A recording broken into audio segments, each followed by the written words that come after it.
Right guys, we're here at Archerfield Links bringing to you a brand new putting series. Now this is brought to you in association with Callaway, Odyssey and their new triple track technology, and we've enlisted the help of renowned putting coach Gary Nicol. Trust me, you don't want to miss this.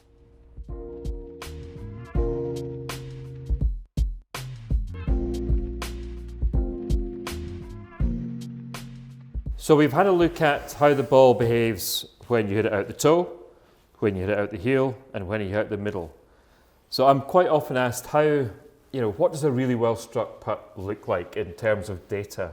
Yep. So what are a couple of numbers we can perhaps investigate in order to demonstrate that here, David? Yeah, well the nice thing about TrackMan is it's obviously tracking the golf ball through the journey of that putt. So what we can look at is the speed that the golf ball initially leaves the putter head. Mm-hmm. We can look at how much that golf ball is then skidding in the journey of the putt.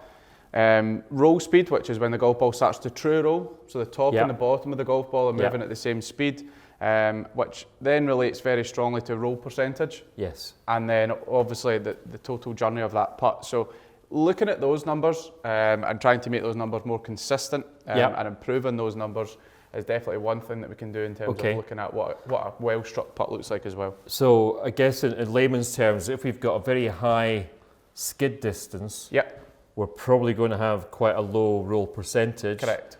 Which is going to make the distance control quite difficult. Very difficult to judge, yes, so absolutely. It's almost like if the ball's spinning too much into the wind or whatever, it's going to be hard, in a full shot, it's going to be really hard to control the distance. Correct.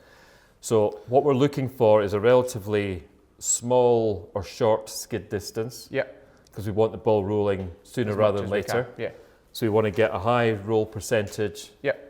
And obviously the correct distance. Yes, and one thing to bear in mind when it comes to roll percentage is absolutely a lot of that is to do with strike, but it's also to do with the surface. Absolutely, yeah. So if you do get on TrackMan and you are looking at these numbers, don't feel that you need to get to 95% roll percentage, because it might not be possible. The surface is going to play a big part in that, Massively. And that's out with our control. Correct.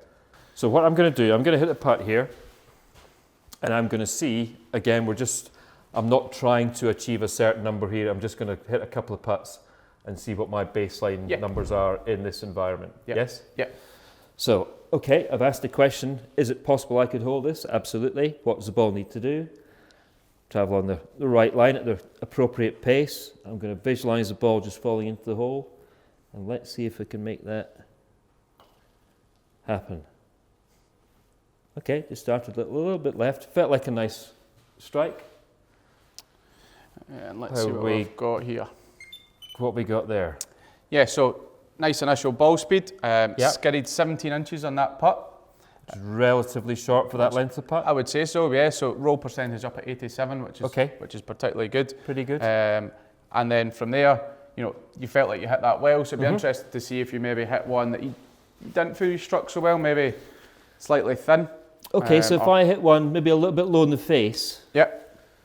So there's a lot of, one of these myths you've got to catch on the way up to get the ball rolling.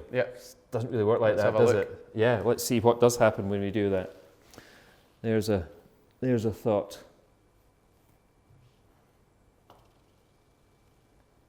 Well, it's actually gone in. So how did that behave? Oh, so the skid was down. So that would suggest that the one I felt was pretty good, I probably hit a little bit high in the face. Absolutely, yeah. Roll percentage is up, skid distance is down. So using this technology, you can start to marry up feel with what is actually going on. So in previous videos, we've looked at missing it left and right. Now, where high and low? Yes, absolutely. Right, okay, excellent. So that's really interesting for me. So when I felt like it hit a really good putt, it felt more solid, but in actual fact, it's skidding a bit more and not rolling quite so high. So I can then adapt to where I hit it on the putter face. That one felt like it was low in the face. It probably wasn't. The previous one would just maybe hit a little bit high in the face. And we're talking very, very small differences. We're talking small margins, 1% and half an inch. But, you maybe see bigger differences player to player. Yeah, and on a longer putt, again, that's going to be massively exaggerated. Correct. Okay, let me hit just one more. Okay.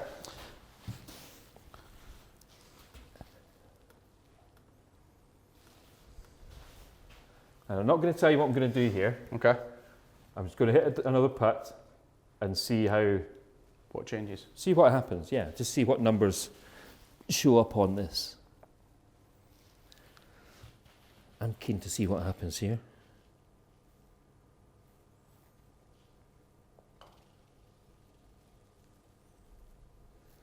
Okay, right, wonder what's going to happen there.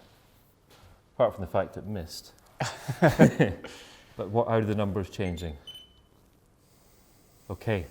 So, putt didn't go as far, so you've got to bear Yeah, in mind that gotta this bear in skid mind, distance is sure. relative to the distance of the putt. So Yeah. roll percentage at 88 this time, but on a obviously on a shorter So putt. if I had that travelled a greater distance, that would have come down and Yeah. the skid would have gone up. Absolutely. Right, okay.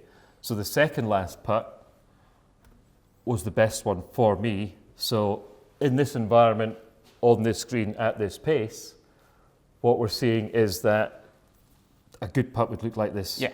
in terms of data. Yes. in terms So of if I skid come distance. back in 3 months' time and I go through this kind of process again, I've got something to measure it against. I can measure my improvement. Yeah, absolutely. Hopefully it'll be improvement. I'm not going the other way.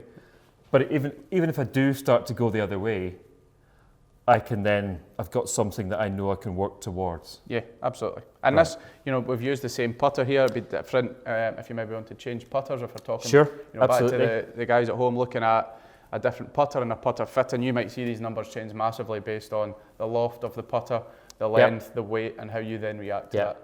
And also my intention changed on a couple of these putts as well. Yeah, So I felt I made a similar stroke with the third one, but it didn't travel as far. The numbers were okay, but the ball didn't go in. but it didn't go in. So yeah, what I tried to do there was I tried to hit that one with a bit less loft Okay. as opposed to hitting up on the previous one. Yeah, And by doing that, I felt the ball didn't come off quite as well as quite so well, and that would be relevant. Kind of Yeah. that would show up in the distance it travelled. Yeah, absolutely. Interesting, very good.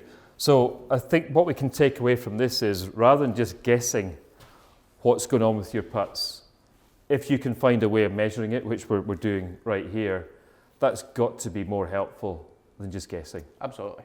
Yeah. Yeah. So anytime you can measure and get some data, we're not forming opinions here, we're only going by what's happening in the real world.